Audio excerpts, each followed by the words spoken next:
the game that I played this past month was my third or fourth replay of Doom, which is a 2016 first-person shooter game developed by id Software and published by Bethesda Softworks.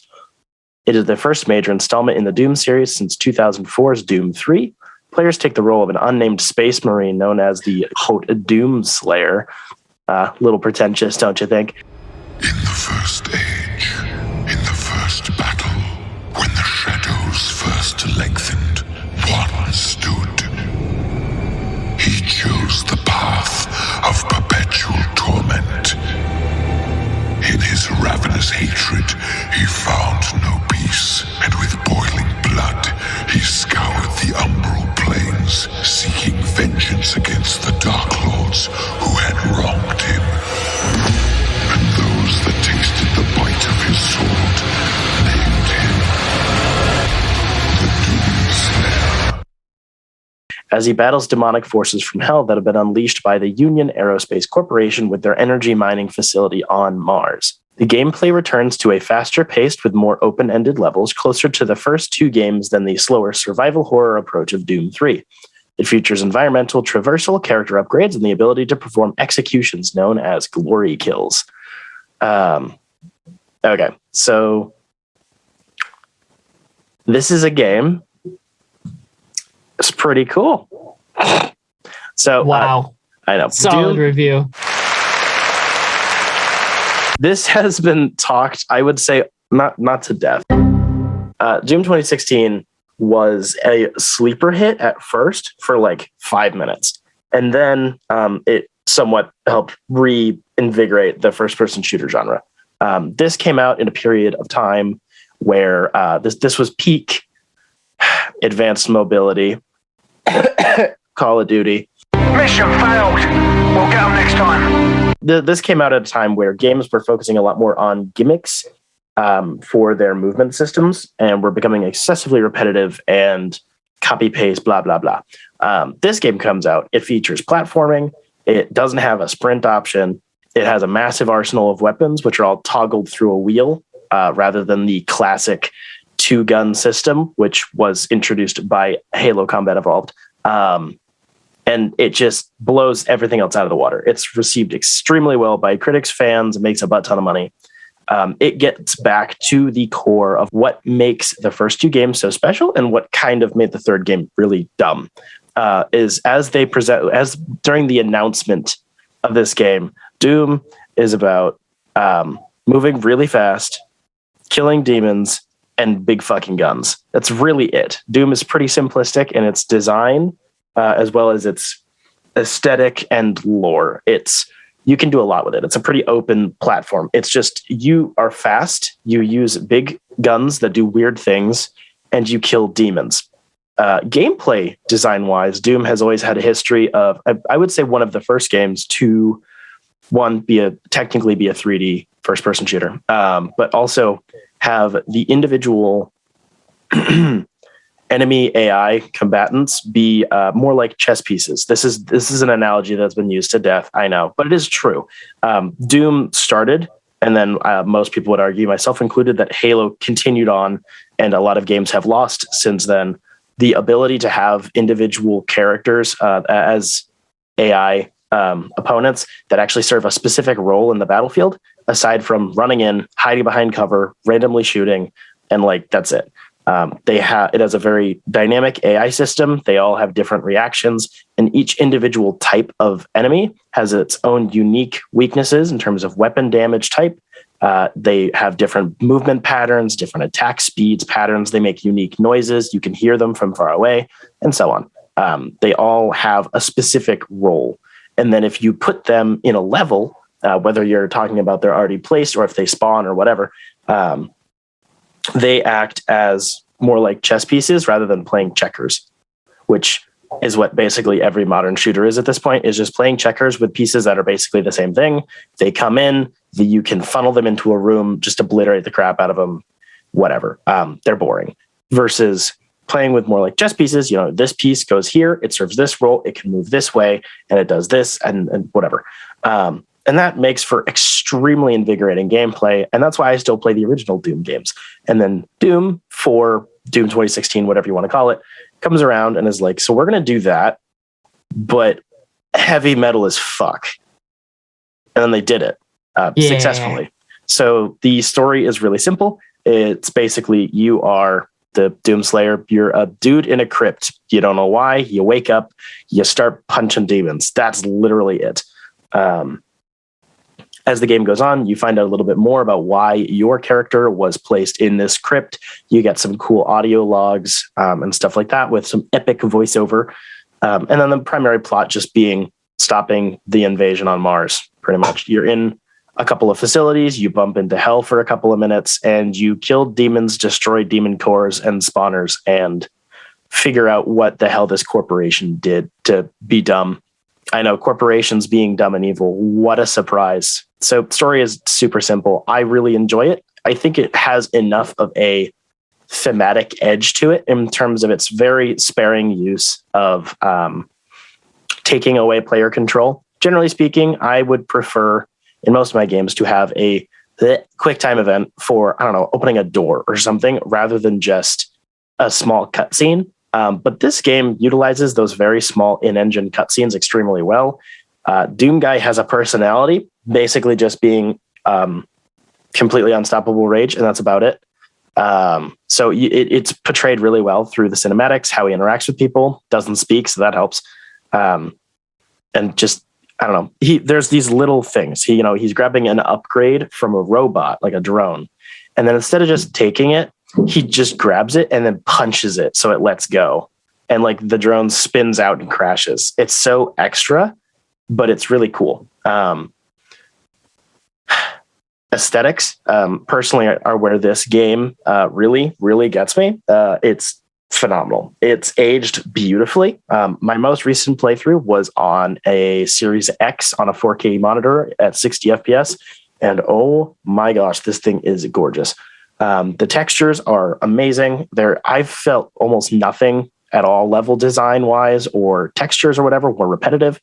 Everything loads in well. There's very little pop in. Just performance astonishing. And it was on the original Xbox One as well in 2016. Just freaking great. The atmosphere in terms of smoke and lights and lots and lots and lots of skulls.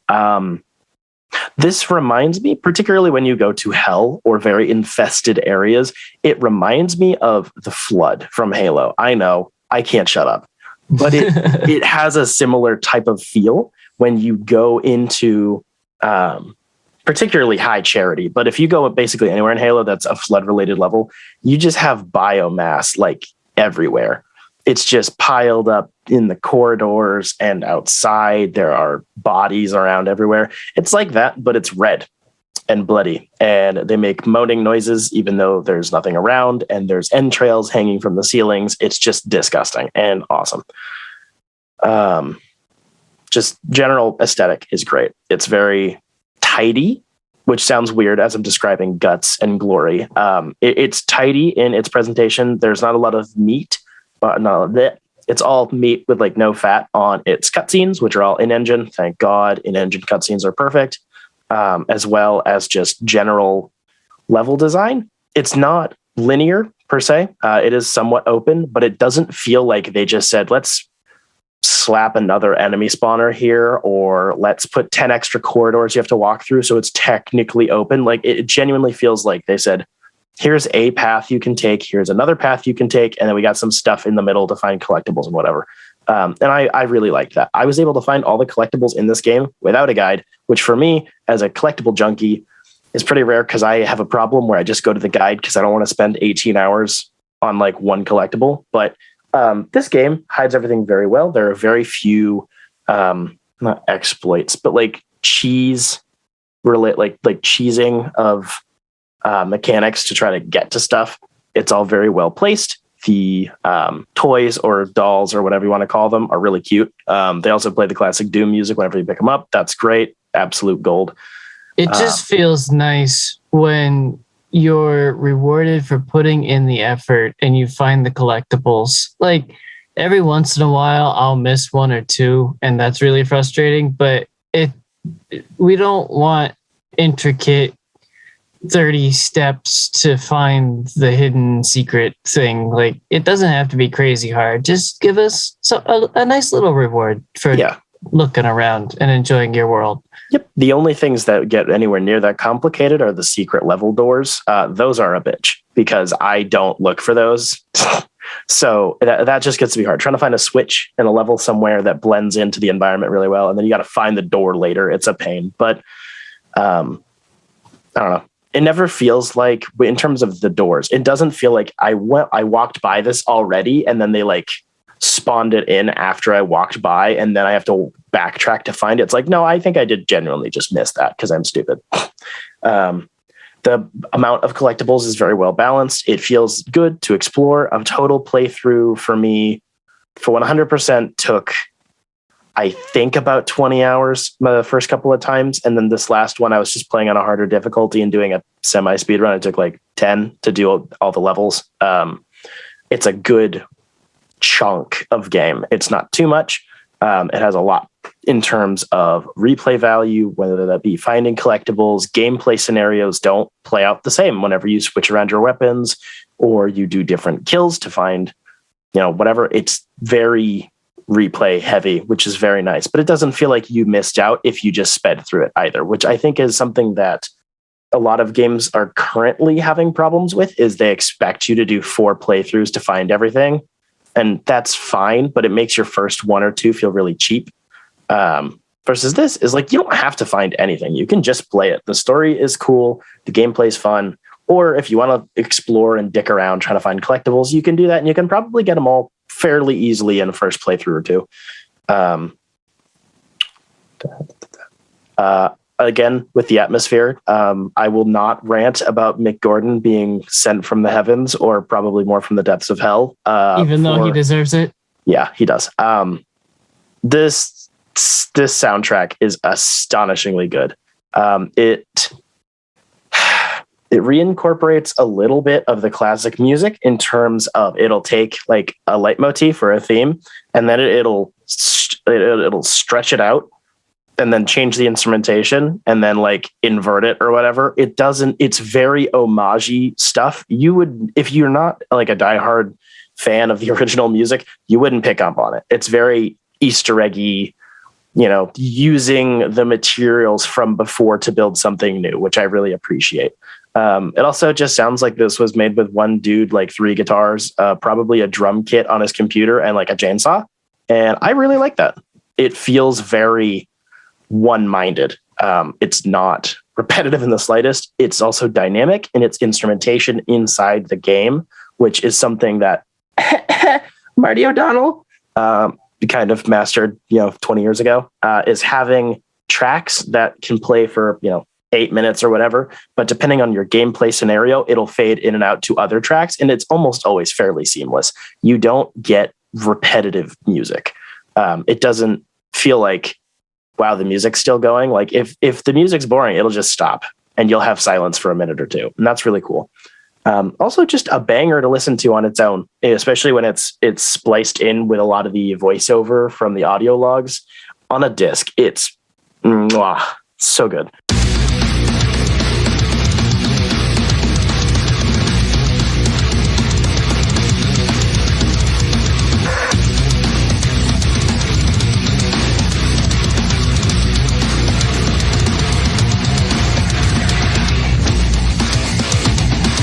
Multiplayer. Very brief aside. This did come with a multiplayer component. The multiplayer component was made by the same studio who made Halo 4's multiplayer. And I believe that shows very much. I wasn't a very large fan of Halo 4's multiplayer. I will play it. It's fun. It's very snappy and whatever. But it's extremely Call of Duty-esque, which was pretty evident at the time, back when that launched in 2012. And then it seems like this company kind of had the same mentality with Doom of, crap, we should probably have a multiplayer component for like the lifespan of the game or whatever. And it does feel pretty slapdash. There's a handful of maps, a couple of game modes. You're basically just playing as different Doom Slayers against each other. That's really it. It works fine. Like, it's fun. I've booted up 10, 20 games maybe, and I've had enough fun. But the population died very quickly because no one was buying Doom for a multiplayer component. The original 2 games had multiplayer, but that was an aside. It wasn't the point.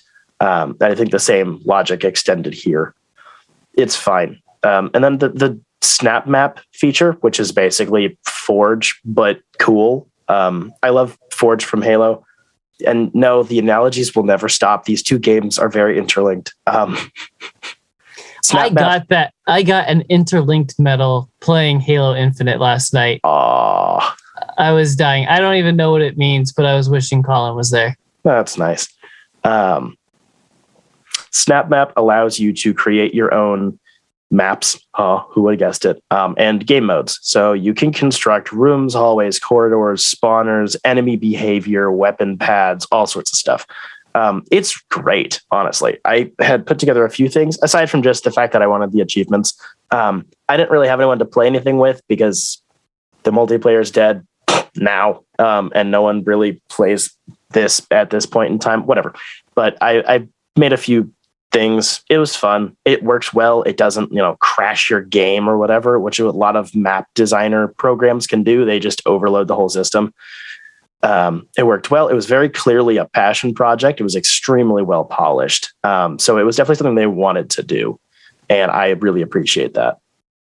General point on this entire game package is that this was like a breath of fresh air for just gaming in general, but also first person shooters. It was a content complete game, which is an abnormality these days, which this did come out 6 years ago. Holy cow. But was still, I don't know, the legacy is still carried on extremely well, aside from the fact that it's had another sequel. The attitude was very needed, particularly for me during 2014 to 2017. Games were really, really busted. They're doing it again now, and I don't like that.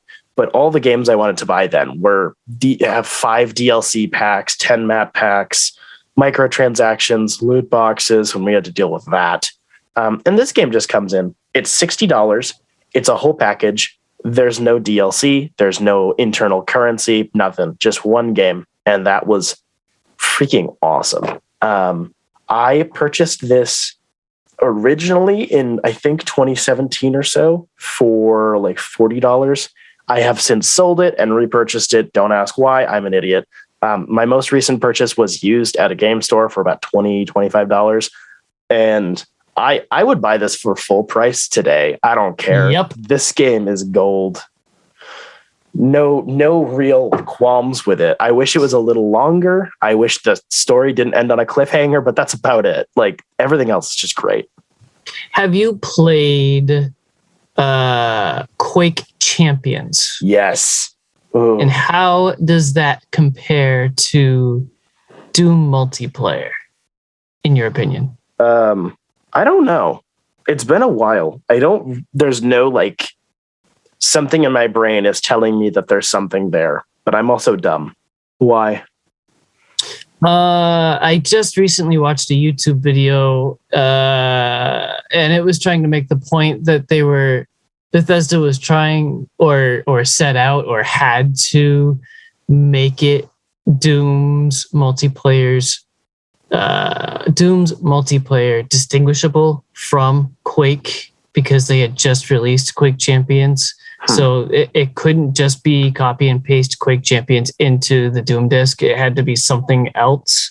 So that was a part of it, but I don't really see it. Doom and Quake are brothers as much as Wolfenstein is part of the family too. So yeah. I wish they had made a better multiplayer that was just fun and not really worried about stepping on other series' toes, despite being owned by the same company. But I don't know. Yeah. That's all rumor. I could get that. I mean, my preference would have been to have an additional couple of story levels and then just to have no multiplayer. Like, just all obviously it was another studio that worked on it. It wasn't id Software, but it would have been nice. Even if they had cut the multiplayer entirely, put the money towards a couple more levels, and then included Snap Map. Just have freaking Mario Maker for Doom. Yep. Like, it would have been fine. Yep. But this is one of my favorite games, period, and definitely of the past decade.